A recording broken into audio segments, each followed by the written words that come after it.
దేశానికి ఉన్నటువంటి హద్దులు ఎల్లలు ఏవైతే ఉన్నాయో అవి ఈరోజు మనం పెట్టుకున్నవి. అంటే బ్రిటిష్ వారు వచ్చి బ్రిటిష్ వాడు మనకు ఇది మీ దేశం అని చెప్పి వెళ్ళిపోయాడు. కానీ అంతకుముందు ఇది ఇలా మన దేశం ఇలా ఉండేది కాదు. మన దేశం చిన్న చిన్న రాజ్యాలలో విడిపోయి ఉండేది. ఉదాహరణకు తెలుగునాటనే మనకు కనీసం 4 రాజ్యాలు ఉండేవి. తమిళనాట 2 రాజ్యాలు 3 రాజ్యాలు ఉండేవి. అలా సమయం మారే కొద్దీ జియోగ్రాఫికల్ బౌండరీస్ అంటే మనకున్నటువంటి ఖగోళ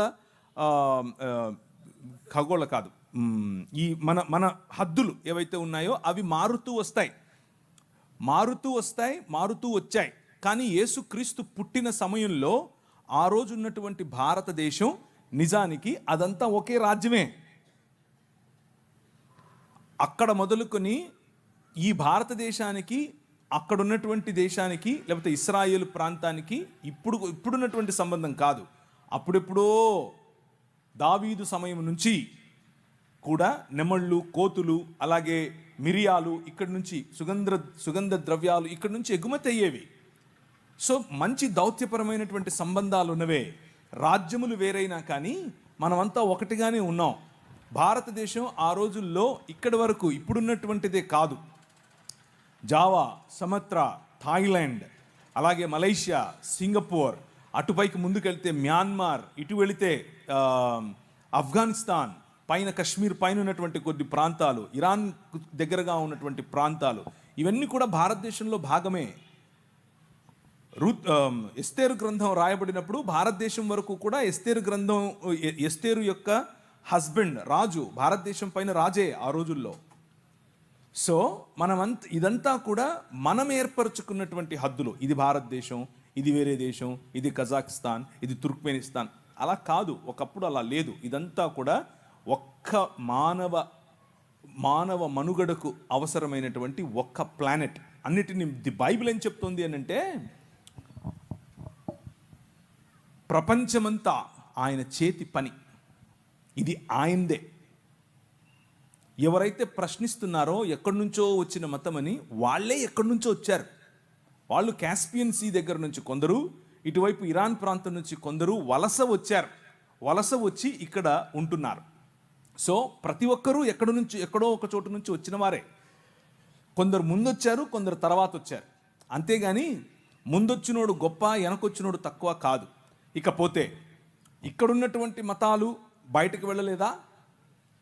ఇక్కడ ఉన్నటువంటి బౌద్ధం జపాన్ వరకు వెళ్ళలేదా? ఇక్కడ ఉన్నటువంటి బౌద్ధం ఎందుకు ఈ దేశంలో లేకుండా పోయింది? ఇక్కడ పుట్టినటువంటి బౌద్ధాన్ని ఏమాత్రం ఉద్ధరించారు మీరు? తరిమేశారుగా. ఒక తల ఇస్తే ఇన్ని బంగారు నాణ్యాలు ఇస్తాము అని పుష్యమిత్ర శృంగుడు చెప్పలేదా? సో ఇక్కడ పుట్టిన దాన్ని ఏదో ఉద్ధరించినట్లుగా మాట్లాడకూడదు. అలాగే బయట పుట్టింది అని దేన్ని చెప్పడానికి వీల్లేదు. ఎందుకు అనంటే ఇదంతా ఒక్క ప్రపంచం. ఇది మా నాయనది, మా నాయన ప్రపంచం. ఇది మా నాయన ప్రపంచంలోకి మా నాయన వచ్చాడు. మధ్యలో నీదేంటి సమస్య? ఇక్కడికి వచ్చాడు అంటున్నారు. మరి ఇక్కడి నుంచి అక్కడికి వెళ్ళారు అని ఎందుకు చెప్పరు? ఇక్కడి నుంచి అక్కడికి వెళ్ళిన వాళ్ళేగా, అక్కడి నుంచి వచ్చిన వాళ్ళేగా వీళ్ళు. ఆర్యులు అని పిలువబడిన వారు అక్కడి నుంచి వచ్చిన వారేగా. మిడిల్ ఈస్టర్న్ ప్రాంతం నుంచి వచ్చిన వారేగా. మెసొపటోమియా ప్రాంతం నుంచి వచ్చిన వారేగా. మెసొపటోమియా ప్రాంతము ఈ ఇండస్ వ్యాలీ అంటే సింధు నాగరికత మధ్య ఉన్నటువంటి సంబంధాలు తెలియకుండా మాట్లాడుతున్నారా? కాదు.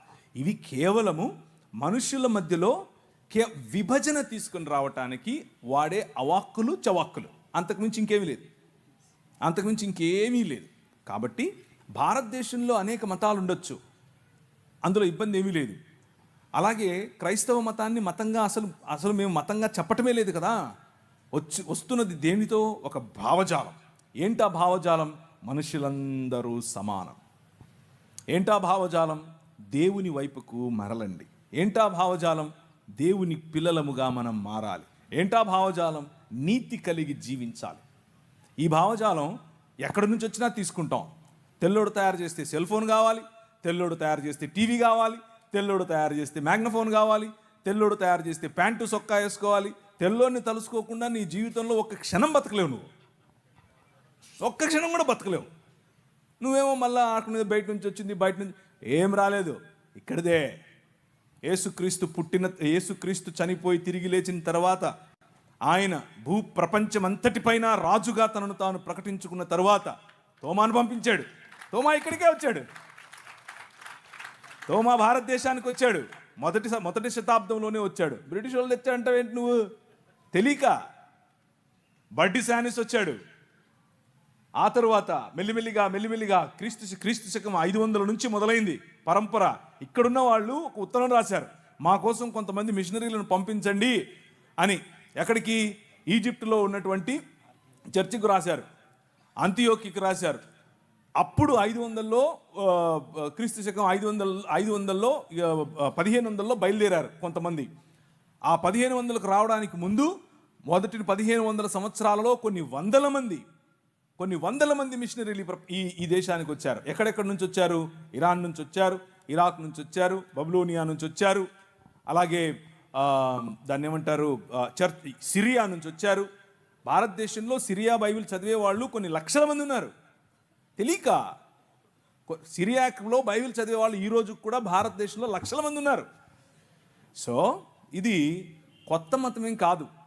2000 సంవత్సరాలుగా ఉనికిలో ఉన్న మతం, 2000 సంవత్సరాలుగా ఉనికిలో ఉన్న మానవ మార్గం, మనిషిని మనిషిగా గుర్తించే మార్గం.